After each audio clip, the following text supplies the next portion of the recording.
Allahu Ekber,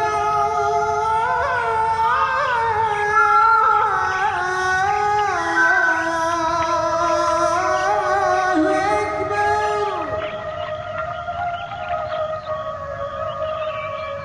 La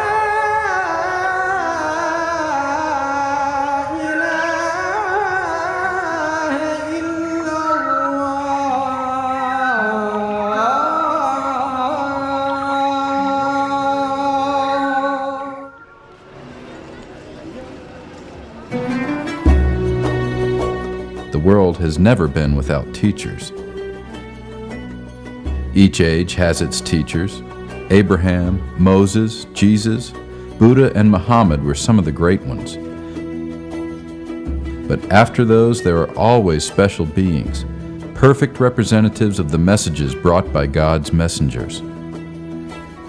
Rumi is one of them, one of those complete human beings. He is one of the greatest Islamic scholars, though he is known as the most outstanding and best-selling mystical poet in the West. Rumi is, of course, a 13th century man who was born to scholars, and his father was a great scholar, considered the greatest scholar of his time. He was born, I believe, in what is now Afghanistan. Rumi was one of the greatest poets and spiritual masters probably of all mankind. He was born in 1207, September 30th, in Balkh. He was born in 1207 in Balkh, in present-day Afghanistan, but lived, taught, died in 1273 and was buried in Konya, in present-day Turkey, under the Turkish Empire, the Seljuks. Because of the turmoil in the world at the time, particularly caused by Mongolian invasions, his family had to move around, and they were in Mecca, they were in Medina, but they ultimately ended up in Anatolia. And it's from this place that I believe his name came, because Rumi means the land of Rum, and Anatolia was that land.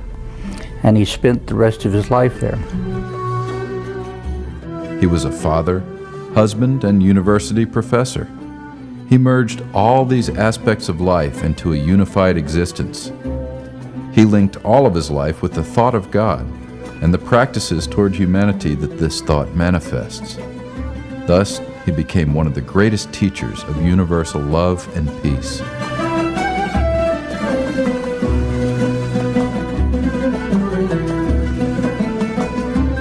Jelaledin married and lived with his wife, Gevher Hatun, who bore him 2 children. He is called Rumi, meaning Anatolian, because Anatolia used to be called the land of Rum, or the Romans. He also gained the title of Mevlana, which means our master, through his life's work there. To call him Rumi emphasizes, in a sense, the Western aspect. Rum is the Byzantine Empire. When he lived, where he lived was still largely Christian. It had only recently been conquered by the Muslims. So the population was still largely Christian, largely connected in some way with the West. So we call him Rumi, which is in a sense to westernize him. But his given name was Muhammad. And in much of the Islamic literature, he's not referred to as Rumi. He's referred to as Mevlana Jelaledin Balkhi. He was from Balkh, which is actually not from the western part of the Islamic realm, but the eastern part. So we've kind of westernized him by calling him Rumi. And we've removed the Muhammad from him. And so much of the literature that we in the West read about Rumi diminishes his Islamic roots. Before he met Shamsuddin Tabrizi and discovered fully the mystical path, he studied law. He studied the essential Islamic sciences, and he was throughout his life rooted in those. Shamsuddin Tabrizi enabled him to move beyond those, but not to negate them, not to forget them. So we Westerners tend to take Rumi as the mystic without the Islam. And we treasure those passages, those few passages, in which he seems to negate religious differences. He says, whether Hindu, whether Christian, whether Buddhist or Zoroastrian or whatever, it makes no difference. And in one sense, that's true. These are part of the world of form. But in another sense, one has to pass through that world of form, through the particularity of religion, and that's important. For me, as a Christian, to read Rumi, I do not want to read him in a way that negates his Islam, that Christianizes him, because I then lose one of the richest parts of that dialogue, of that interaction, which is an interaction of Christian particularity with Islamic particularity. If I negate that particularity, the uniqueness of each tradition, its own particular form and pattern and history, then I lose the importance, the value of the conversation. It becomes chit-chat, in a sense.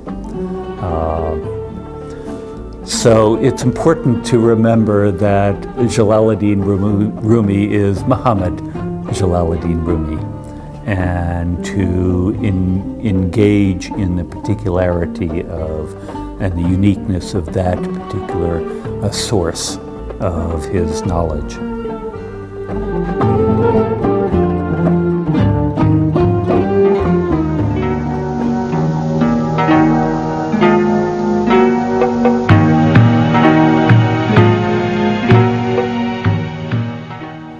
When his father, Bahauddin Veled, passed away in 1231, Rumi succeeded him as professor in religious sciences at the largest theological school in Konya. Only 24 years old, Rumi was already an accomplished scholar in religious and positive sciences. Although Rumi had already succeeded to his father's position as a teacher, when the great scholar and Sufi Burhanuddin al-Tirmizi arrived in Konya, Rumi studied under him and devoted himself to his service for 9 years. This training was focused on divine love, worship, austerity and abstinence, piety, consciousness of God, humility and tolerance, which are the foundations of Sufism. Rumi spent his days mostly praying and serving people who came to visit the Sufi center, preparing food for them, collecting wood for cooking and heating, and cleaning the toilets and bathrooms used by visitors. He thus learned the merit of serving people and knew that serving people is ultimately serving God. Inside an